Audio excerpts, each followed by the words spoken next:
এই যে আমি একজন মা, ২টা ভাত প্লেটে নিয়ে বসে আছি আমার মেয়েটাকে খাওয়ানোর জন্য। আমার মেয়ে ২-৩ দিন যাবৎ এই ভাতগুলা নিয়ে যে আমি এভাবে বসে থাকি। মেয়েটাকে ২টা ভাত কোনো রকম খাওয়াইতে পারি না, কারণ মেয়েটার যেখানে যন্ত্রণা, আমার মেয়ের গলায় হেমানজিওমার টিউমার। আপনারা তো সবাই জানেন আমার জান্নাতুলের এখানে পুরাটা ওর গাল থেকে নিয়ে ওর বুক পর্যন্ত ছড়াই গেছে এই জিনিসটা। একটু হা করে দেখাও, এটা একটু দেখাও, হা করো, বড় করে হা করো। এই সমস্যাটার কারণে, এই টিউমারটার কারণে আমার বাচ্চাটা 2টা ভাত খাইতে পারে না, একটু পানি তাও খাইতে পারে না। আমার বাচ্চার 2টা ভাত দিলে ওর গলায় বেঁচে যায়, পানি খেতে ওর গলায় বেঁচে যায়।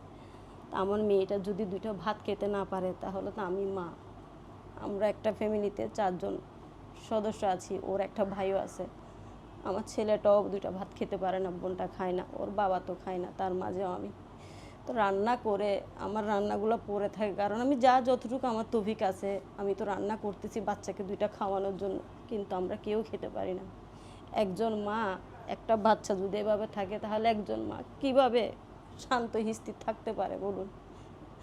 তো কী বলবো, আমার মুখ দিয়ে ভাষা আসে না। কেন ভাষা আসে না? আজকে আমার মেয়ের এই অবস্থার কারণ আমার মুখের ভাষা হারাই গেছে।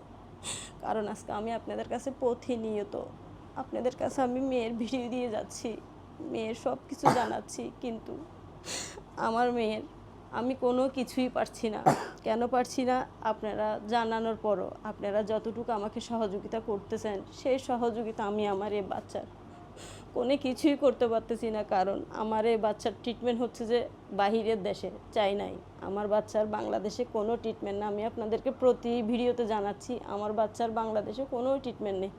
আমার এই বাচ্চার ট্রিটমেন্ট করতে গেলে আমার বাহিরের দেশে যেতে হবে। তো বাহিরে যেতে গেলে আমার অনেক টাকার দরকার, প্রায় 24 থেকে 25 লক্ষ টাকার দরকার। তা আমি এত টাকা কোথায় পাবো, কিভাবে পাবো? ওর বাবা হচ্ছে একজন দিনমজুর, ওর বাবা যে টাকাটা ইনকাম করে সেই টাকা দিয়ে আমার নিজের একটা সংসার চলাতে আমার কষ্ট হয়। কেন কষ্ট হয়? লাগে তো এখানে আমার এই জান্নাতুলের একটু ফ্রুট, কারণ ও যেহেতু ভাত খাইতে পারে না, আমার ওকে ফ্রুটের উপরে রাখতে হয়, ওকে একটু জুস খাওয়াইতে হয়, একটু দুধ খাওয়াইতে হয়। তাহলে ওর বাবা একজন দিনমজুরে করে কত টাকার স্যালারি পায়, ওই টাকা দিয়ে আমার সংসার চালাবো না আমার এই বাচ্চার ট্রিটমেন্ট চালাবো? আপনারা বলুন। তো আমি আপনাদের কাছে বারবারই বলছি, এই অসহায়ের মার পাশে এসে আপনারা একটু দাঁড়ান, আমার এই বাচ্চাটাকে একটু বাঁচান।